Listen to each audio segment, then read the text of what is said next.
여러분 안녕하세요. 바스입니다. 이 단원 약수와 배수 첫 번째 시간입니다. 자, 이 약수와 배수라고 하는 것은 여러분이 앞으로 배우게 될 수학의 기본이 되는 아주 중요한 개념입니다. 그래서 이번 단원 수업을 들을 때 선생님이 알려주는 모든 내용, 모든 개념을 내가 다 이해해버리겠다라고 하는 마음으로 수업을 열심히 들어주었으면 좋겠어요. 자, 그러면 교과서 살펴보도록 하겠습니다.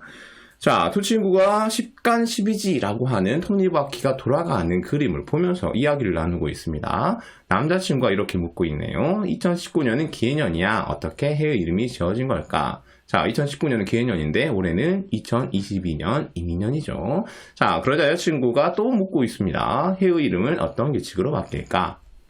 자, 이 내용 10간 12지는 무엇이고 그 해의 이름은 어떻게 지어지는지는 이번 단원 마지막 탐구수학 시간에 선생님과 배워보도록 하겠습니다. 탐구수학 들어보면 여러분이 태어난 해의 이름도 무엇인지 알 수 있을 거예요. 그럼 그림 살펴보도록 하겠습니다. 자, 두 친구가 카드게임을 하고 있는데 선생님이 이번 단원 약수와 배수의 이해와 관련해서 아주 중요한 문제를 하나 내보도록 하겠습니다. 여러분 한번 맞춰보세요. 보드게임을 할 때 어떻게 하면 카드를 친구들과 똑같이 나누어 가질 수 있을까요? 자, 문제만 놓고 보면 나눗셈 문제 같기도 하고 또 어떻게 생각하면 곱셈 문제 같기도 한데요. 이 문제가 이번 단원 약수와 배수를 위해서 아주 중요한 기본 개념입니다. 자, 한번 같이 풀어보도록 할게요. 자, 일단 카드가 몇 장인지를 알아야 되겠죠. 카드의 장수를 세어보면 총 12장이라는 것을 알 수 있습니다. 12장을 2명이 나누어 가지니까 그렇죠. 6장씩 나누어 가지면 되겠죠. 다음 그림 살펴보도록 하겠습니다. 이번에는 똑같이 12장인데 세 친구가 카드 게임을 하고 있네요. 자, 12장을 3명이 똑같이 나누어 가져야 되니까 4장씩 잘 나누어 가졌다는 것을 알 수 있죠. 다음 그림 넘어가도록 하겠습니다. 자, 이번에는 4명이 카드 게임을 하고 있습니다. 카드는 똑같이 12장이에요. 자, 몇 장씩 나누어 가져야 될까요? 그렇죠. 3장씩 나누어 가져야 되겠죠. 다음으로 넘어가서 이번에는 보드게임의 종류가 바뀌었네요. 선생님이 다른 문제를 내주도록 하겠습니다.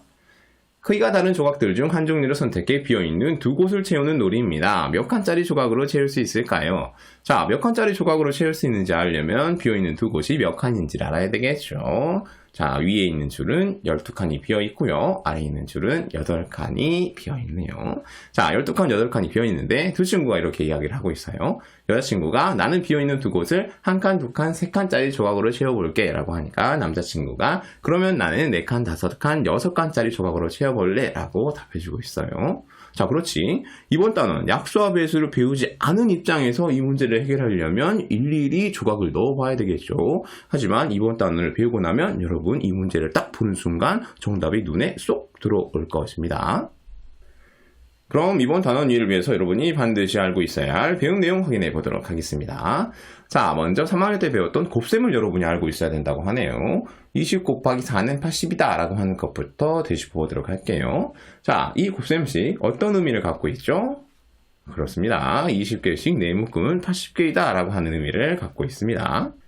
자, 이 곱셈식의 의미를 수모형으로 알아보면 이렇게 되겠죠. 10의 모형 2개면 20이고요. 이 20개씩 한 묶음, 두 묶음, 세 묶음, 네 묶음을 해주면 80개가 되겠습니다. 다음, 이번에는 15 곱하기 5는 75이다 라고 하는 세로식 살펴볼게요.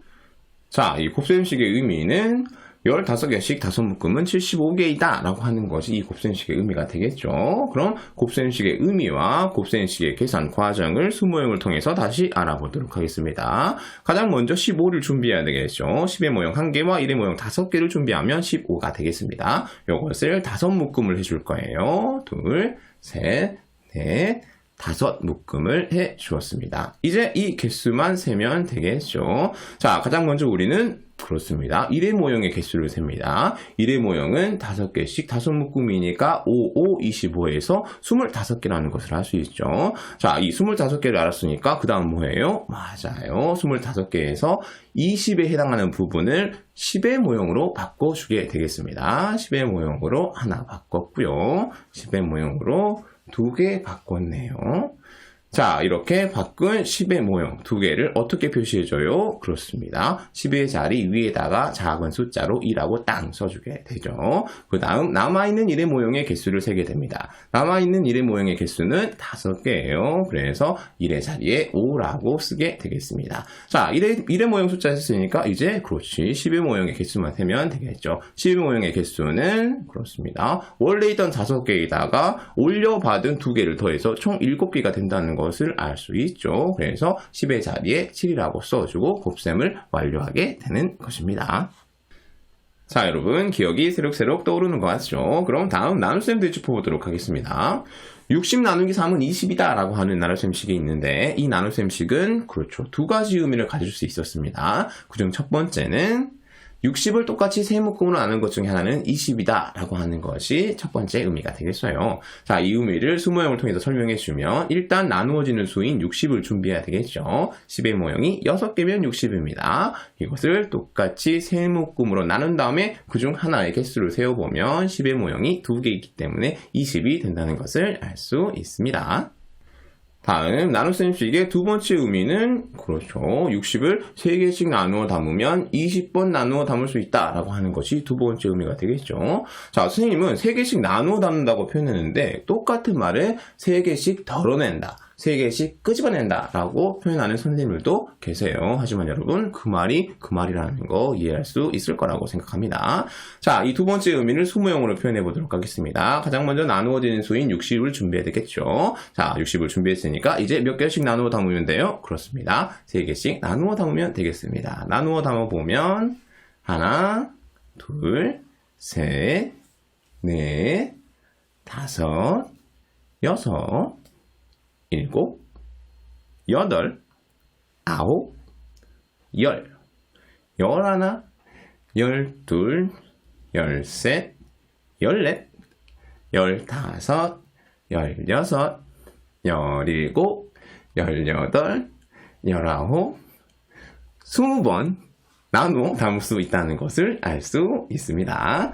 자, 다음 오른쪽에 있는 세로 나눗셈식 한번 살펴보도록 하겠습니다. 자, 이 나눗셈식도 두 가지 의미를 갖겠죠. 그중 첫 번째는 36을 똑같이 세 묶음으로 나눈 것 중에 하나는 12다가 되겠습니다. 그럼 이 나눗셈식의 의미와 나눗셈의 계산 과정을 수모형을 통해서 알아보도록 하겠습니다. 일단 나누어지는 수가 36이기 때문에 10의 모형 3개와 1의 모형 6개를 준비해야 되겠죠. 그리고 이것을 똑같이 세 묶음으로 나눈다 라고 했기 때문에 나누어줄 곳 3칸을 준비하면 되겠습니다. 자, 이제 나눠주기만 하면 되는데 우리가 가장 먼저 나눠주는 것은 그렇죠. 10의 모형 3개죠. 10의 모형 3개를 나눠주면 1개씩 나눠줄 수 있다는 것을 알 수 있습니다. 그래서 우리는 몫의 10의 자리에 1이라고 쓰고 나눠주고 남은 것을 계산하게 되죠. 우리는 방금 10의 모형 3개 30만큼을 나눠 주었습니다. 그래서 30을 빼주는 것이죠. 자, 빼주고 나면 남은 것이 1의 모형 6개라는 것을 알 수 있습니다. 이 6개도 다시 나눠주게 되죠. 6개를 나눠주게 되면 1의 모형을 2개씩 나눠줄 수 있다는 것을 알 수 있습니다. 그래서 몫의 1의 자리에 2라고 쓰고 다시 나눠주고 남은 것을 계산하게 되죠. 자, 그런데 방금 우리는 모든 것을 다 나눠줘 버렸습니다. 그래서 남은 것이 없죠. 그래서 나머지에 0이라고 쓰고 나눗셈 계산을 마치게 되겠습니다. 다음 이 나눗셈식의 두 번째 의미는 36을 3개씩 나누어 담으면 12번 나누어 담을 수 있다가 되겠습니다. 자, 그럼 이 나눗셈식의 의미와 나눗셈의 계산 과정을 모형을 통해서 알아보도록 하겠습니다. 자, 일단 나누어지는 수가 36이기 때문에 10의 모형 3개와 1의 모형 6개를 준비해야 되겠죠. 그리고 이것을 3개씩 나누어 담아주기만 하면 되는데 우리는 가장 먼저 10의 모형을 나눠줄 생각을 하게 됩니다. 자, 10의 모형이 3개다, 30이다. 그러면 10의 모형에서는 10번 나눠 담을 수 있겠네 라고 생각하고 몫의 10의 자리에 1이라고 쓰고 나눠주게 되는 것이죠. 나눠주면 10번 나눠줄 수 있습니다.